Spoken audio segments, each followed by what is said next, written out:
Isn't the best place to find the lovers, so the bar is where I go. Me and my friends at the table doing shots, tripping fast, and then we talk slow.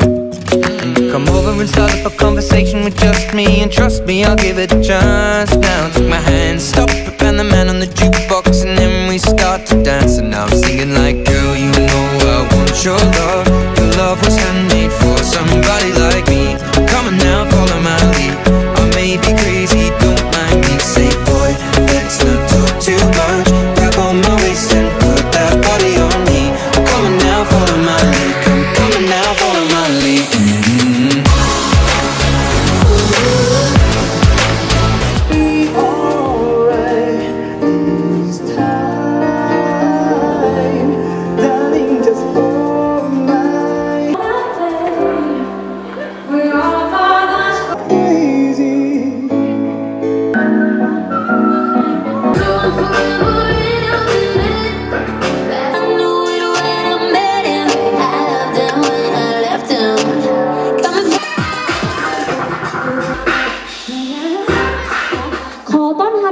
เข้าสู่งานขอบใจลูกค้าประจำปี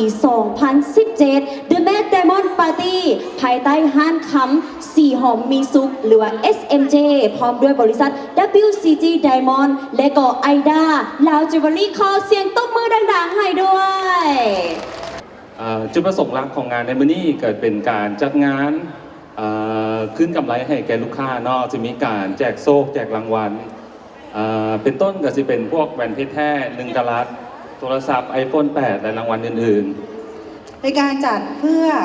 ที่จะขอบคุณนะคะคุณลูกค้าสปป.ลาวพี่น้องสปป.ลาว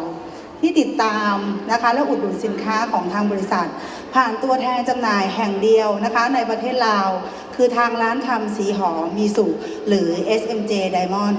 รางวัลแรกได้แก่ต้องเป็นภาษาลาวแน่ๆต้องรบกวนน้องนุชาช่วยนะครับผู้โชคดีได้แก่ท่านนางหนูคำสุวรรณวงศ์อยู่ที่บ้านดานคำเมืองศรีโคตบองนครหลวงเวียงจันทร์นางสุภพรอยู่ที่บ้านห้วยหงเมืองจันทบุรีนครหลวงเวียงจันทร์เชิญผู้โชคดีได้แก่นางตุลาพรคำผงอยู่ที่บ้านดงนาซ่องใต้เลยนี่ต้องบอกว่าไทยงู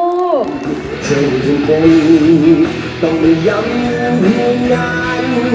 พูดไปคิดไปคนเดินขึ้นมา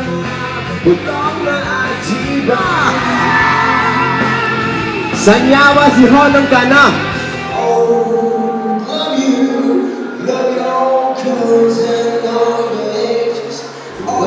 จะเห็นได้คือความสุขและทุกครับ 1,000 บาทแล้วครับหมายเลขเฉพาะเลยมาแล้วหมายเลขอะไรเอ่ย 7,000 บาทครับหมายเลข 14 ครับหมายเลข 8,200 ครับเอาละสิเอาละและ 37,000 บาทที่หมายเลข 26 นับ 3 ครับ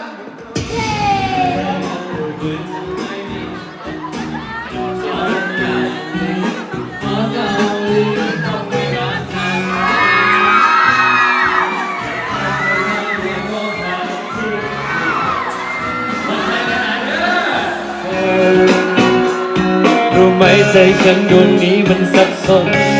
เธอจนหมดใจแล้วเอาคืนนี้ห้องคุณเกส1 คืนนะครับแต่คุณเกสแต่คุณน้องก็พี่เก็บเพลงไว้นะมาลงมันก่อน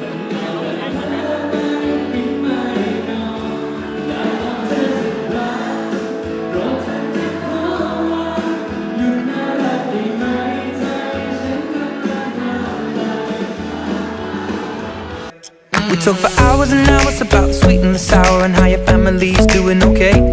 And leaving, getting a taxi, kissing the backseat, tell the driver make the radio play. And I'm thinking like, girl, you know I want your love. Your love was handmade for somebody like